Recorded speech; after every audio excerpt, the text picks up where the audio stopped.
Hey everyone, welcome to another edition of the Library Marketing Show. I'm Angela Hursh, and I'm the secret face behind the website superlibrarymarketing.com, where we talk about all things library marketing. Today, I wanted to take a question that was sent to me a couple of weeks ago, and it comes from Emily, and she works at the Berks County Public Library System.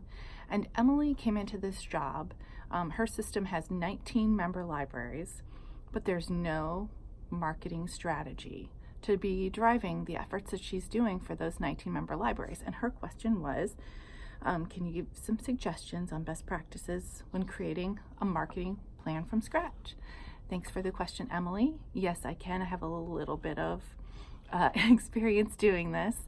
And my first piece of advice always is to find out what your library system as a whole wants to do over the next 12 months. 12 months is a really manageable goal, and if you can get your library director or senior leaders in a room, or maybe there's an actual printed strategic plan for your library system, that's a great guide map for you. So you're going to look at the strategic plan or the goals that your library has overall for the next 12 years. And the next step is to look at all of the tactics that are at your disposal. So literally everything you have that you can use to market with. So that's press releases, homepage graphics on your public website, digital signs in your branches. If you have emails, if you have the capability to create videos, if you have a print publication, even if it's just like a newsletter that you do every month, if you have a blog, all of those things, and actually all of the social media channels that you have as well. Those are all separate tactics with separate audiences and different ways of approaching them content-wise. So you want to write all of those down, and then you're going to look at your library's overall goals and all the tactics available to you, and then just match them up. Which of the tactics is going to do the best job with the audience that you have in your particular city, county, or part of the country?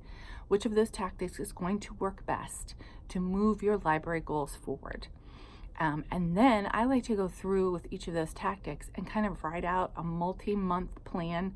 I do my plan every 6 months, and I just say how often I'm going to, what the message is going to be, how often I'm going to deliver it, who the target audience on that particular tactic is going to be, and then what I would consider to be results. So in other words, let's say we want to drive attendance at programs, particularly, let's say we want to drive attendance at story times.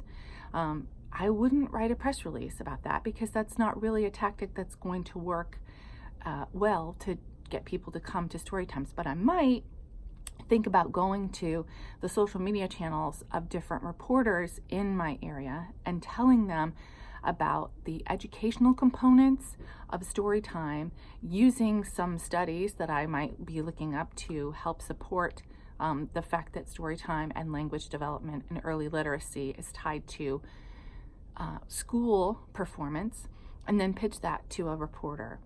We would probably do a ton of social media stuff aimed particularly at parents and or caregivers around educational story times to drive attendance. I might send emails to parents about story times to let them know when they are, maybe even what the book is if the librarian has it picked out ahead of time, and what the educational component would be in simple layman's terms if they bring their child to the story time. And then success, of course, obviously would mean more people attending story times.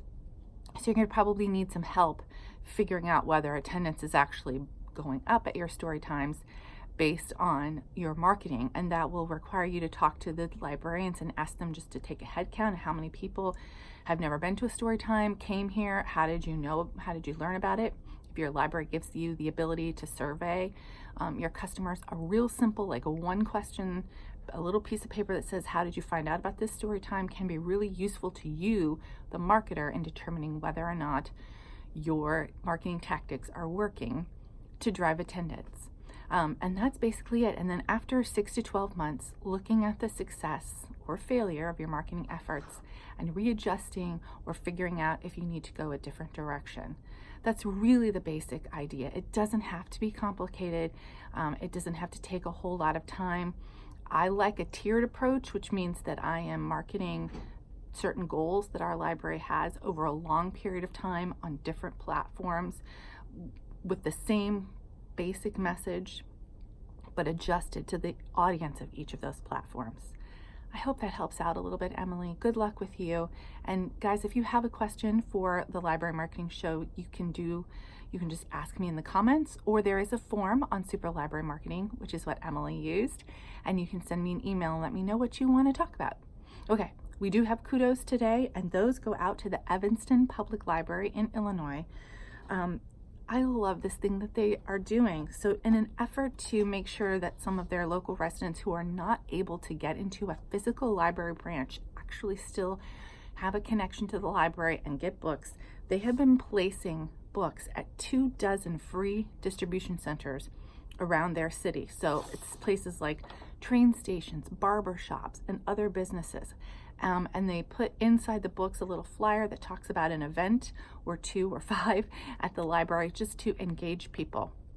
We hear of a lot of struggle in library marketing, reaching those non-card holders and trying to grow our library system and to raise awareness that we are in the community and a valuable part of the community by talking to people who don't come into the library branch and might not even realize that we're there, or might not be thinking about us on a daily basis. And I think that's an amazing idea. So good job, Evanston. There's a great article in their local paper, and I will put a link in the show notes to this episode. Guys, I'm adding events to the upcoming events tab on Super Library Marketing, so check it out. And if I'm going to be in an event near you, please register, or a webinar. I have a free webinar up there right now that's happening in January. Make sure you register so that you can be part of that. Costs nothing, and I want to connect with everybody. If you're going to be at the Library Marketing Conference, make sure you send me a message so we can connect. That's it for this week's Library Marketing Show. Thanks for joining me. I'll see you next week.